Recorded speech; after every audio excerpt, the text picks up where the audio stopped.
Iran का Israel पर बड़ा हमला, मिसाइलों की बारिश, तल अवीव में दर्जनों धमाके। ईरानी हमले के नतीजे में एक इमारत भी जद में आई।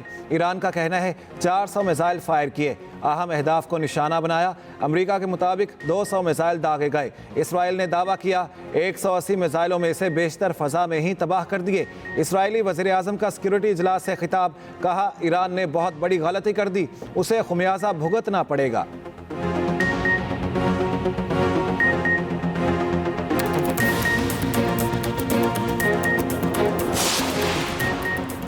इसराइल पर मिसाइल हमले से फैसला कुन जवाब दिया गया। हमला इसराइली जहारियत का रद्द-ए-अमल है। ईरानी सदर मसूद पज़ेश्कियान का इसराइल को इंतबाह, कहा ईरान जंग नहीं चाहता, किसी भी खतरे का जवाब देंगे। अमरीकी सदर जो बाइडन का कहना है ईरान को हमले के नताइज भुगतना होंगे। ईरानी हमले पर अक़वाम मुत्तहिदा की सलामती कौंसिल का हंगामी इजलास आज तलब।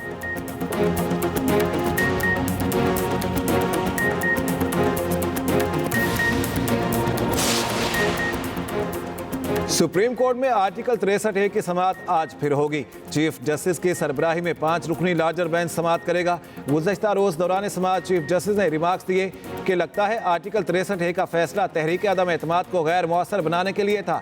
तहरीक अदम एतमाद में वोट गिना ही ना जाए तो वज़ीर आज़म को हटाया ही नहीं जा सकता।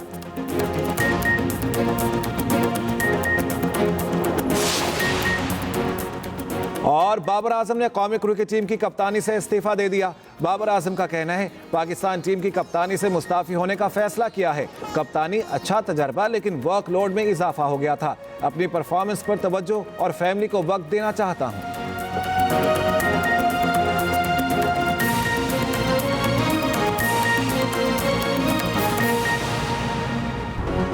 इस्माइल हनिया और हसन नसरुल्लाह की शहादत का बदला ले लिया। ईरानी पासदारान इनकलाब को कहना है इसराइल पर हमला इसमाइल हनिया और हसन नसरुल्लाह का बदला है। ईरानी पासदारान इनकलाब ने इसराइल को धमकी भी दे डाली।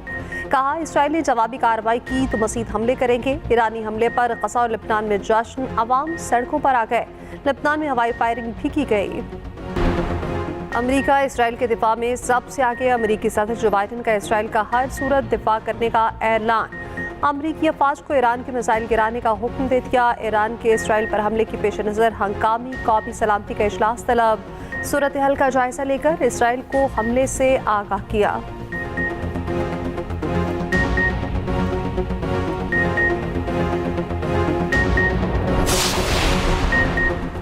ईरानी हमले पर अक़वाम मुत्तहिदा की सलामती कौंसिल का हंगामी इजलास आज तलब। मशरिक़ वस्ता की सूरत हाल का जायज़ा लिया जाएगा।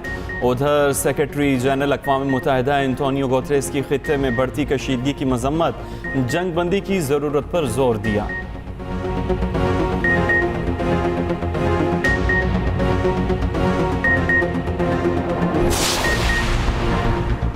PIA ने ईरान की फ़साई हदूद इस्तेमाल करने पर पाबंदी लगा दी। तर्जुमान PIA का कहना है सूरत हाल वाज़ेह होने तक ईरान की फ़साई हदूद इस्तेमाल नहीं की जाएगी।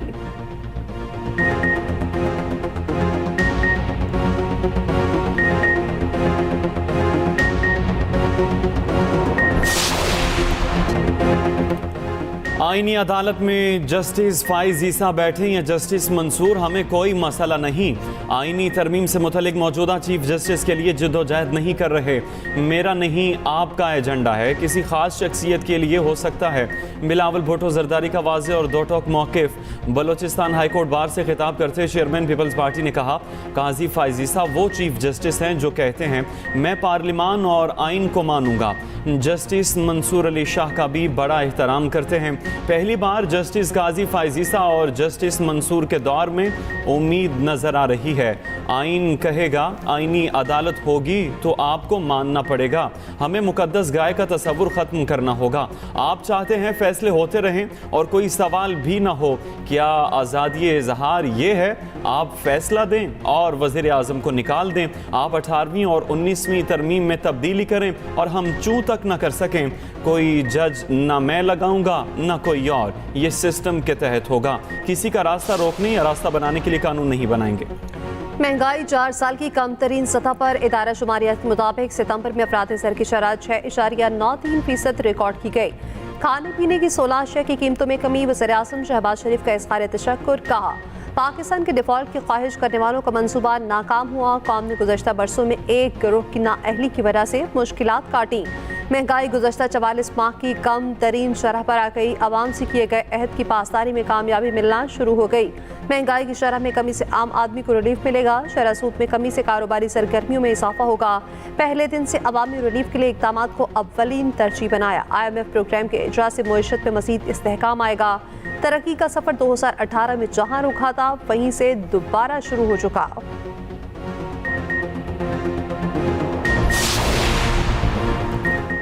वोटिंग कराई ही इसलिए जाती है वोट गिना भी जाए। हम कौन होते हैं ये कहने वाले, तुम बाज़मीर नहीं हो।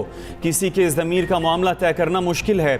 जो लोग पार्टियां बदलते हैं इन्हें ज़मीर वाला समझें या नहीं। जब आइन वाज़े है तो इसमें अपनी तरफ से कैसे कुछ शामिल किया जा सकता है। चीफ जस्टिस गाजी फ़ाइज़ ईसा के आर्टिकल 63 नज़रसानी केस में रिमार्क्स। एडिशनल अटॉर्नी जनरल ने अदालत को बताया 63 की तशरीह के फैसले में डिसीट करने का हुक्म नहीं। कहा गया है वोट कास्ट नहीं होगा। चीफ जस्टिस ने कहा जब आइन में लिख दिया गया ना अहल रुकन डी सीट होगा तो डी सीट ही होगा। अदम एतमाद में वोट गिना ही ना जाए तो वज़ीर आज़म हटाया ही नहीं जा सकता। लगता है आर्टिकल 63 का फैसला तहरीक अदम एतमाद को गैर मौसर बनाने के लिए था। सुप्रीम कोर्ट बार के वकील शहजाद शौकत ने कहा यह फैसला आइन दोबारा लिखने जैसा है। चीफ जस्टिस ने कहा जो उसूल दूसरों के लिए हैं उसका इतलाक हम पर भी होता है। सुप्रीम कोर्ट बार एसोसिएशन और पीपल्स पार्टी की हुकूमत की नजरसानी अपील की हिमायत, तहरीक इंसाफ की मुखालफत। आर्टिकल 63 नजरसानी केस का नया बेंच तश्कील। जस्टिस मुनीब अख्तर की जगह जस्टिस नईम अख्तर अफगान को बेंच में शामिल कर लिया गया। Justice Mansoor Ali Shah practice and procedure committee फिर शरीक न हुए। चीफ जस्टिस की ज़ेर सदारत प्रैक्टिस एंड प्रोसीजर कमेटी का इजलास। चीफ जस्टिस गाजी फ़ाइज़ ईसा ने जस्टिस मंसूर अली शाह का नाम तजवीज़ किया। जस्टिस मंसूर के इजलास में शिरकत न करने पर जस्टिस नईम को शामिल किया गया। PTI का 63A केस में नए बेंच की तश्कील पर एतराज़। बानी PTI के वकील अली जफर ने एतराज़ उठाया। चीफ जस्टिस ने कहा हम आपको बाद में सुनेंगे, अभी आप बैठ जाएं। हम चीज़ों को अच्छे अंदाज में चलाना चाहते हैं। कमेटी में जस्टिस मंसूर अली शाह को शामिल करने की सिफारिश की। जजेस कमेटी मीटिंग में जस्टिस मंसूर अली शाह का इंतजार किया गया। उनके इनकार के बाद हमारे पास कोई ऑप्शन नहीं बचा।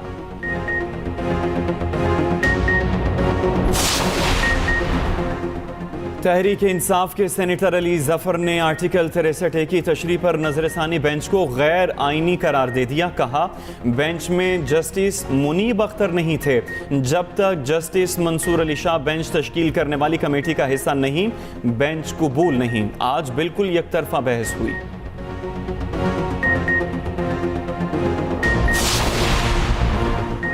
वफाकी वज़ीर दाखिला मोहसिन नकवी की मौलाना फजल रहमान से मुलाकात। JY का अमीर मुंतखब होने पर मुबारकबाद दी। कहा पार्लिमान की बालादस्ती और जमहूरी इक़्तिदार के फ़रोग़ के लिए मौलाना का किरदार काबिल तहसीन है। JY ने हमेशा उसूलों की सियासत की।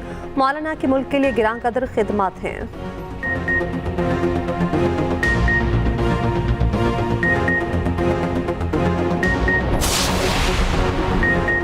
पाकिस्तान तहरीक इंसाफ और जमात इस्लामी के दरमियान मुज़ाकरात। मीडिया से गुफ्तगू में बैरिस्टर गौहर ने कहा कोई भी तरमीम रात के अंधेरे में नहीं होनी चाहिए। हम आवाम में एक ही मौक़िफ़ लेकर चलेंगे। कोशिश है मुलाकातों का सिलसिला जारी रहे। हाफिज़ नईम उर रहमान ने कहा तमाम तर इख्तलाफात से बालातर होकर हमें फ़लस्तीन के लिए एक होना है। PTI 7 अक्टूबर को हमारे साथ निकलेगी। मुल्क के मुख्तलिफ हिस्सों में हम अपना एहतजाज रिकॉर्ड कराएंगे। बतौर वज़ीर आला एक प्राइस कंट्रोल कमेटी बता दें। आपके वज़ीर तो सारा दिन बंदे इकट्ठे करने में मसरूफ़ हैं कि हमने लश्कर कशी करनी, बंदे इकट्ठे करो। जो ये इक़दाम कर रहे हैं उस पर इंशाअल्लाह ताला कानून भी हरकत में आएगा। फ़लस्तीन के मामले पर जितनी ज़ोरदार और तवाना आवाज़ वज़ीर आज़म साहब की वहाँ पर रही, पूरी दुनिया ने उसकी गवाही दी। पाकिस्तानी वफ़द ने वज़ीर आज़म शहबाज शरीफ की सरबराही में वहाँ से वॉकआउट किया। जब हम फ़लस्तीन के सदर महमूद अब्बास को मिले तो वज़ीर आज़म शहबाज शरीफ का बाजू पकड़ के उन्होंने कहा कि आप मेरे भाई हैं। अली अमीन गंडापुर ने विफाक पर लश्कर कशी की तो कानून हरकत में आएगा। विफाकी हुकूमत की वार्निंग। वज़ीर इत्तलात अता तारड़ ने कहा PTI मुल्क को गैर मुस्तहकम करना चाहती है। ये मईशत की बेहतरी को सबूताज करना चाहते हैं। सरकारी वसाइल को इस्तेमाल करके विफाक पर लश्कर कशी नाकाबिल कबूल है। 10 वज़ीर गाड़ियों और सरकारी अफराद के साथ इनकलाब नहीं आता। ये भी कहा फ़लस्तीनी सदर ने वज़ीर आज़म का बाजू पकड़ कर कहा आप हमारे भाई हैं। वज़ीर आज़म की क़यादत में हमने इसराइली वज़ीर आज़म के खिताब का बॉयकॉट किया। पाकिस्तान की ख़ारजा पॉलिसी मुस्बत अंदाज से आगे बढ़ रही है। महंगाई मज़ीद कम हो गई। दुनिया हमारी मईशत तेजी से बेहतर होने का एतराफ़ कर रही है।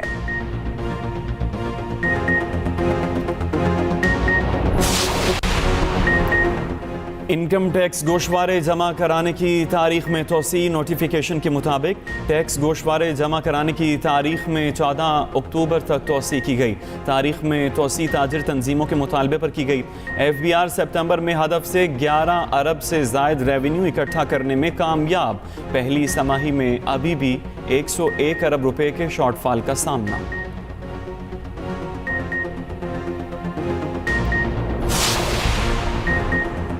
पाकिस्तान में आंखों की बीमारी ट्रैकोमा का मुकम्मल खात्मा। वज़ीर-ए-आज़म शहबाज शरीफ का कहना है ट्रैकोमा के खात्मे के लिए तमाम इदारों ने मिलकर काम किया। पाकिस्तान में बर्वक्त इलाज से बहुत लोगों की जिंदगियां बचाई गई। उम्मीद है ट्रैकोमा की बीमारी कभी वापस नहीं लौटेगी। पाकिस्तान में पोलियो का खात्मा भी अव्वलीन ज़रूरत। हेपेटाइटिस का मर्ज पाकिस्तान में बहुत ज़्यादा तादाद में है। हमें तमाम चैलेंजेस से निपटने के लिए तैयार रहना होगा।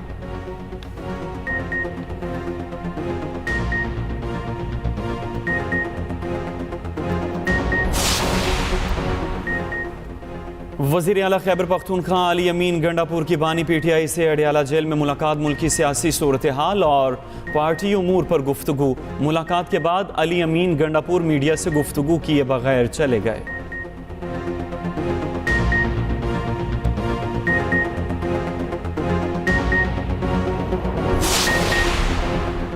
स्पीकर कॉपी असफली अयाज सादिक से मुमताज़ स्कॉलर डॉक्टर जाकिर नाइक की मुलाकात। उम्मत मुस्लिमा को दरपेश चैलेंजेस, पैरल मज़ाहिब हम आहंगी समेत दीगर अहम उमूर पर गुफ्तगू। डॉक्टर जाकिर नाइक ने कहा उम्मत मुस्लिमा को अपने इख्तिलाफात को भुलाकर कुरान और सुन्नत की रोशनी में मुत्तहिद होने की ज़रूरत है। डॉक्टर जाकिर नाइक की मौलाना फजल रहमान से भी मुलाकात। मौलाना फजल रहमान ने पुरतपाक इस्तकबाल किया। डॉक्टर जाकिर नाइक ने मौलाना फजल रहमान की इमामत में नमाज अदा की।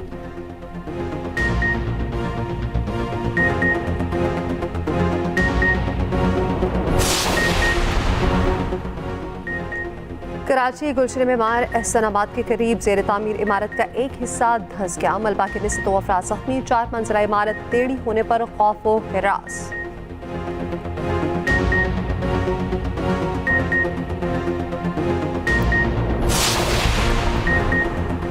पंजाब के 3 शहरों में दफ़ा 144 नाफिज। जल्द से जुलूस एहतजाज पर पाबंदी आयद। पाबंदी का इतलाक मियांवाली, फैसलाबाद और बहावलपुर पर होगा। मियांवाली में 3 दिन के लिए रेंजर्स भी तैनात। फैसला दहशत गर्दी के खतरे के पेश नज़र किया गया। नोटिफिकेशन जारी।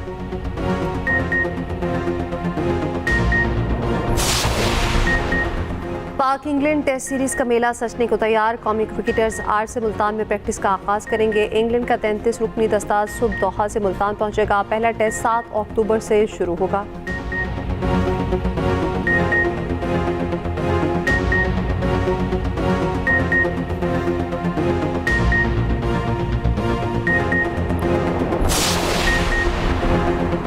भारत की तेज तरीन बैटिंग ने मैच बना दिया। कानपुर टेस्ट में बांग्लादेश को 7 विकेटों से शिकस्त। भारतीय टीम ने तेज तरीन गेम का रिकॉर्ड बना लिया।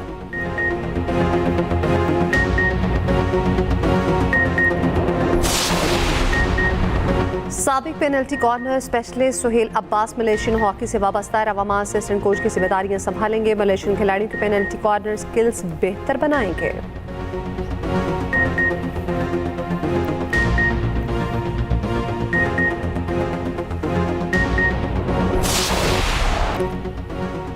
क्रिस्टियानो रोनाल्डो के गोल ने फतह यकीनी बना दी।